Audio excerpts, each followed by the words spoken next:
أسعد الله أوقاتكم وأيامكم بكل خير لكل متابعي الأوفياء في كل مكان، وأهلا وسهلا بكم على قناتي الطبخ مع زهور. أقدم لكم اليوم وصفة رائعة لذيذة من المطبخ الإيطالي، ريزوتو بالفطر بخطوات سهلة ومبسطة بدون كريمة، فقط بمرق منزلي بمراحل سريعة وسهلة. ستعشقونها أكيد عند تجربتكم لهذه الوصفة. إذا أعجبكم محتوى قناتي لا تبخلوا علي بالاشتراك والدعم لكي يصلكم دائما كل جديد.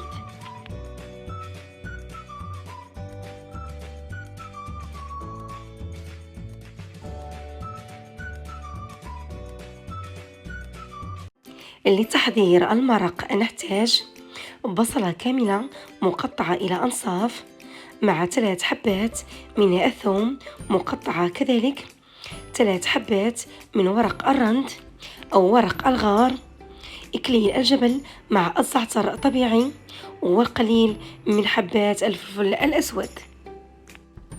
في كاسرول بها 2.5 لتر من الماء الساخن، نضع جميع هذه الأعشاب، ثم نضيف مع 2 من الجزر مقطعة إلى دوائر وجذور الكرفس، نضيفهما إلى الطنجرة ونترك هذا الخليط على نار متوسطة على الأقل من 30 إلى 35 دقيقة. وهذا المرق أفضل بكثير من مكعب المرق الاصطناعي.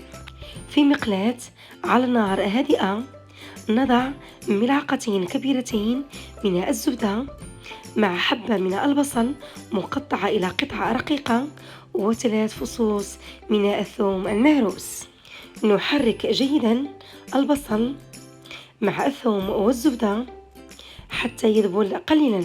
بعدها نأتي بالفطر نقطعه إلى أنصاف على هذا الشكل. نضيف الفطر إلى المقلاة مع البصل ونحرك.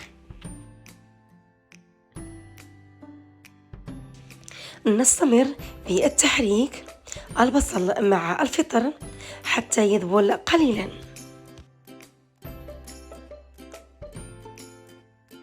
ونحتاج إلى العنصر الرئيسي 500 جرام من الأرز المخصص لوصفة الريزوتو. بعدما يذبل لنا البصل مع الفطر ويكون في نصف الاستواء نضيف الأرز. نحرك الأرز مع الفطر مدة 2 دقيقة على نار هادئة. وهذا هو المرق منكه برائحة الزعتر مع إكليل الجبل برائحة طيبة وفواحة، ستضيف لهذه الأكلة مذاق غاية في الروعة. بعدها نصفي القدر الكافي من المرق في مصفاة، ثم نضيف المرق تدريجيا إلى الأرز مع التحريك باستمرار. بعدما يتشرب لنا الأرز جميع كمية المرق نضيف كمية ثانية ونستمر كذلك في التحريك.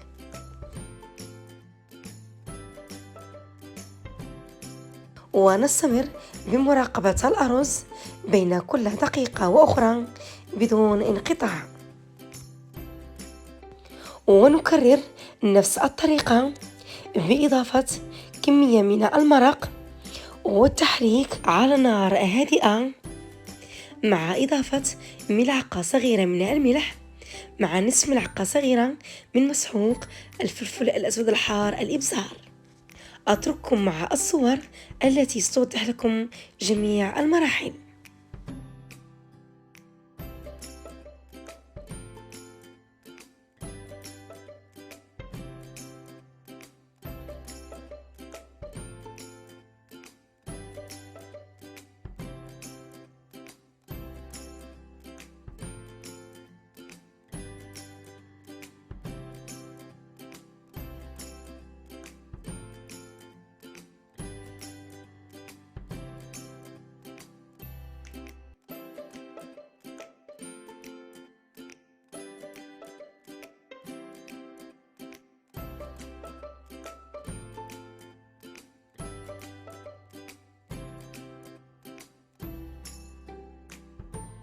عندما يطحن الأرز نحصل على قوام خاتر على هذا الشكل.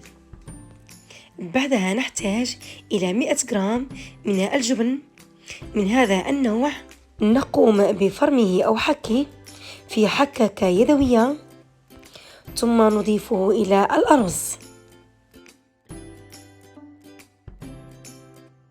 يمكنكم تعويض هذا الجبن بجبن موتزاريلا، لكن تبقى هذه النوعية هي الأفضل والمعروفة بطبق الريزوتو. ثم نضيف ملعقة صغيرة من الأعشاب المنسمة مع ملعقة صغيرة كذلك من الزبدة، ثم نحرك جميع هذه العناصر على نار هادئة. يمكنكم تعويض الأعشاب المنسمة بالبقدونس المفروم. بعدما يتشرب لنا الأرز الزبدة مع الجبن المفروم، نستمر بالتحريك مدة لا تتعدى 3 دقائق، ثم نطفئ النار.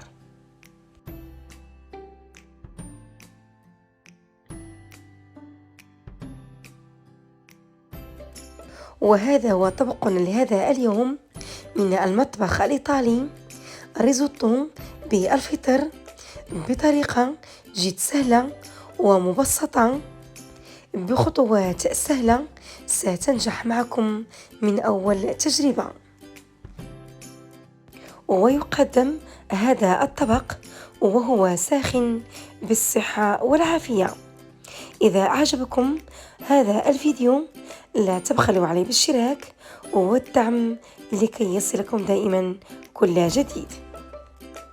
والحين أترككم في أمان الله وحفظه، وأستودعكم الله دائما الذي لا تضيع ودائعه، وإلى الملتقى مع وصفة جديدة بمشيئة الله.